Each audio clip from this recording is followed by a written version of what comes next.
Sa Majesté tient beaucoup au partage d'expertise. Elle est fondamentale. Le Maroc a développé une expertise.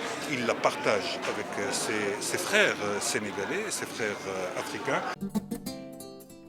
C'est important toujours de souligner la particularité du Maroc par sa position géographique, qui est un pays profondément africain, tourné vers l'Afrique et qui accorde à la coopération sud une grande priorité. C'est un don de plus de 10 tonnes qui concerne les médicaments à visée gastro-intestinale, respiratoire, ORL, ophtalmo, psychiatrie, urgence, etc. Avoir ce don, c'est un plus pour le système de santé et nous nous sommes engagés à vraiment utiliser cela dans la plus grande transparence et avec une direction claire vers les structures de santé. Après l'accès à l'eau potable, l'assainissement reste en effet un des principaux retards de l'Afrique dans la mise en œuvre des objectifs du millénaire pour le développement. Les États africains, surtout au niveau panafricain, donc de pouvoir prendre des dispositions nécessaires, surtout en termes d'allocation de ressources, en termes de sensibilisation au niveau des populations, puisque l'assainissement est une affaire de tout le monde en réalité. Nous savons qu'il y a du progrès qui a été fait dans les dernières années en Afrique, mais il nous faut beaucoup plus de progrès. Nul ne saurait contester le bilan positif de la Banque africaine au cours de ces 50 dernières années, ainsi que son leadership sur les questions de développement de notre continent.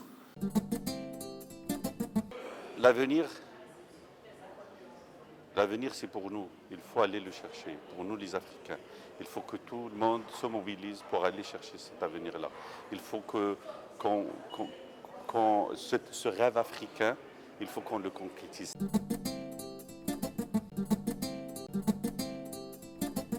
Pour que l'Afrique puisse être compétitive, il faut encourager également la libre circulation des personnes. Je demande à la BAD, à la Banque africaine de développement, de mettre des pressions. S'il y a des conditionnalités sur les prêts pour vous aider, vous devez faire baisser vos barrières frontalières. À cette condition-là, vous allez voir que tous les pays vont tout de suite enlever les visas entre les Africains.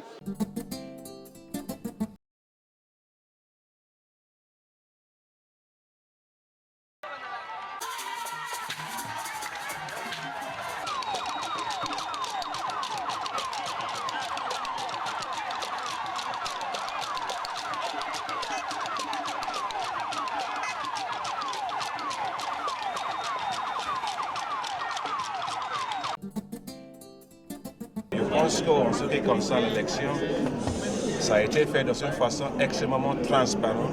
On peut dire qu'on est fier d'être africain pour faire une élection comme ça.